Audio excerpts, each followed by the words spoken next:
જય જોહાર. આવું ઢીલું ઢીલું નહીં ચાલશે. પેલા ડેકાઈ વાળા નેતાએ 2-4 લોકોને મોકલેલા છે કે ભાઈ વિડીયો બનાવી લાવજો, અને વિડીયોમાં કહેશે કે ભાઈ આ તો ઢીલા ઢીલા હતા બધા, એટલે આવું ઢીલું ઢીલું નહીં ચાલે. એટલે બધા હું જય જવાન બોલું, તમારે જય કિસાન બોલવાનું છે જોરથી. અહીંથી બોલો એટલે સત્તા મંડળને સંભળાવવું જોઈએ કે આદિવાસીઓ ત્યાં ભેગા થયા છે અને ખૂબ ઉત્સાહ સાથે નારા લાગી રહેલા છે. નારા તો ભાઈ લગાડવા પડશે, તમારે લગાડશો ને બધા? નારા તો લાગવા જ જોઈએ આપણી સભામાં. જય જવાન, જય જવાન. ધન્યવાદ.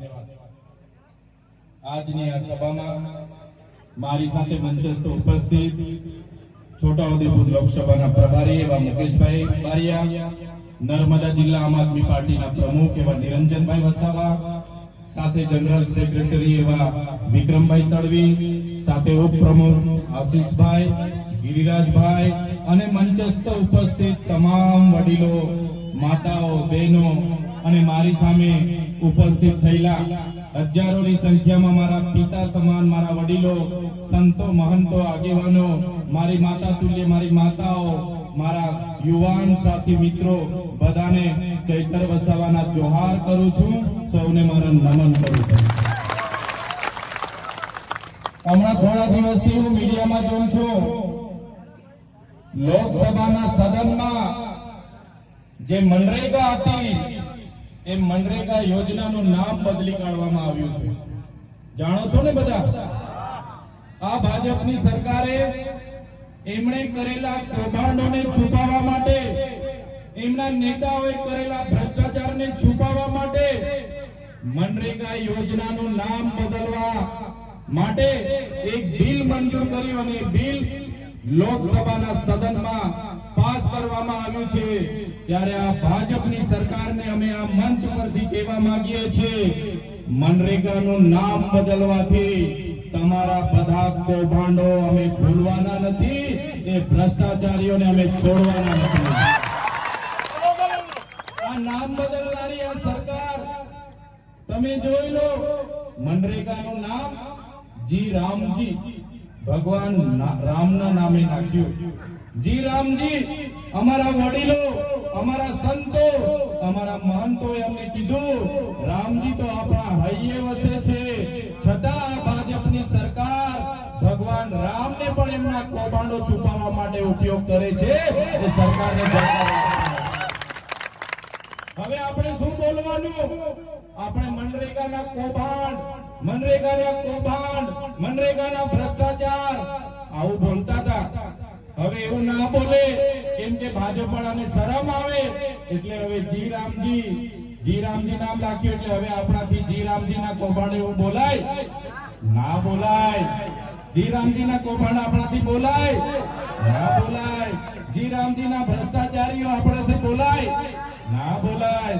એટલે આ નામ બદલવાની આ સરકારની જે આવડત છે, એ સરકારને ઘડીકમાં નામ બદલે, ઘડીકમાં મંત્રીમંડળ બદલે. પણ આ મંચ પરથી હું કહેવા માંગુ છું, વડીલો, મારી માતાઓ, મારા યુવાનો, જો તમારો સહકાર આ જ રીતે અમને મળતો રહ્યો તો 2027માં એમની સરકાર અમે બદલી નાખીશું.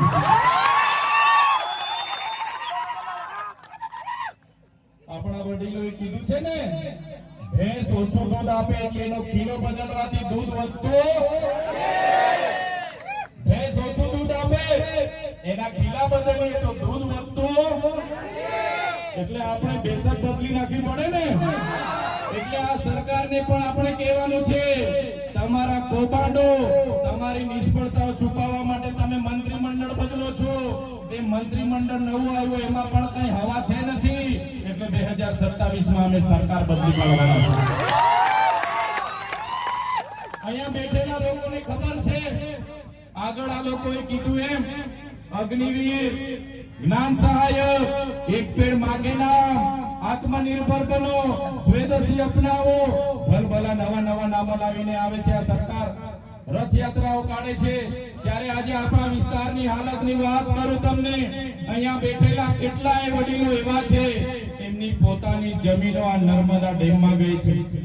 અહીંયા બેઠેલા કેટલાય વડીલો એવા છે જેમની જમીનો આ કરજણ ડેમમાં ગઈ છે. અહીંયા બેઠેલા કેટલાય વડીલો એવા છે જેમની જમીનો આ નર્મદાની મુખ્ય કેનાલમાં ગઈ છે. અહીંયા બેઠેલા કેટલાય લોકો એવા છે જેમની જમીનો સ્ટેચ્યુ ઓફ યુનિટીમાં ગઈ છે. અહીંયા બેઠેલા કેટલાય વડીલો મારી સામે એવા છે કે જેમની જમીનો વિયર ડેમમાં ગઈ છે. ત્યારે આપણે કઈ બોલતા નથી. આપણા નેતાઓ ત્યારે બારોબાર આ લોકોને ઠરાવો આપી દેતા હોય છે. ત્યારે આ લોકો ફરી આપણી જમીનો નેશનલ હાઈવે 56 માં લેવા માટે આવવાના છે. આપણી જમીનો હાઈ સ્પીડ કોરિડોર જે અંકલેશ્વરથી એકતાનગર આવે છે એમાં જમીનો લેવા માટે આવવાના છે. આ લોકો આપણી જમીનો સાપુતારાથી સ્ટેચ્યુ ઓફ યુનિટીના કોરિડોરમાં લેવા માટે આવવાના છે. મારા વડીલો, મારી માતાઓ, મારા યુવાનો, આ લોકોને આ મંચ પરથી આપણે કહી દેવાનું છે કે હવે અમે વિકાસના નામે એક ઇંચ પણ જમીન આપવા તૈયાર નથી.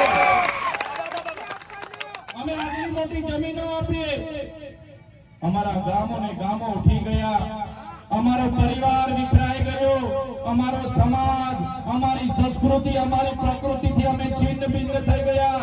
કોઈ સાવલી રહી છે, કોઈ ડભોઈ રહી છે, કોઈ સૌરાષ્ટ્રમાં ગયા, કોઈ કચ્છમાં ગયા, કોઈ દક્ષિણ ગુજરાતમાં છે. અને આજે નવી વસાહતોની હું વાત કરું, એમને નોકરી સામે નોકરી આપવાની વાત હતી. એને એક પરિવારમાંથી પણ આજે એક જણને નોકરી નથી મળી. એને જમીનો સામે જમીનો આપવાની વાત હતી. એમને પિયત જમીનો આપવામાં નથી આવી. એમને સિંચાઈનું પાણી મફત આપવાની વાત હતી. આ સરકારે સિંચાઈનું પાણી પણ નથી આપ્યું. એમને ખેતીવાડીની મફત વીજળી આપવાની વાત હતી. આ સરકારે એમને મફત વીજળી પણ નથી આપી. ત્યારે એક પવિત્ર ભૂમિ પરથી મારા ક્રાંતિકારી લોકોને કહેવા માંગુ છું, આ સરકાર એ ઉદ્યોગપતિઓની સરકાર છે. ત્યારે આવનારા દિવસોમાં સરકારને ઉકેલીને આપણે જીતી લઈશું. આપણી સામે આપણી બહેનોના ઝૂંપડા જ્યારે તોડતા હતા, અમે જ્યારે ડેડિયાપાડાથી અમારી દક્ષાબેનનો ફોન આવ્યો, રાતે ફોન આવ્યો, ચૈતરભાઈ 2 વાગે આવીને પોલીસ વાળા અમને ઘરમાં પૂરી દીધા છે, બુલડોઝરો લઈને આવ્યા છે, 700-800 પોલીસ છે, અને એક બાજુથી ઘરો તોડતા 34 લોકોના ઘર તોડી નાખ્યા. બહેનો અમને ફોન કરે રડતા જઈને, અને અમે ત્યાં પહોંચવાના પ્રયાસો કર્યા. પોલીસ અધિકારીઓ અમને રસ્તે રોકી લીધા, કોર્ડન કર્યા, અમને લઈ જવાના પ્રયાસો થયા. ત્યારે એક કેવડિયાવાળી બહેનો બિચારાના ઘરો તોડી નાખ્યા. મારા સાથીઓ, જે લોકોએ ડેમમાં જમીનો આપી, જે લોકોએ વિયર ડેમમાં જમીનો આપી, જે લોકોને રોજગારીના નામે સ્ટેચ્યુ ઓફ યુનિટીમાં જમીનો આપી, આ લોકો સ્ટેચ્યુ ઓફ યુનિટીમાં રોજગારી આપીશું એમ કરીને જમીનો તો છીનવી લીધી.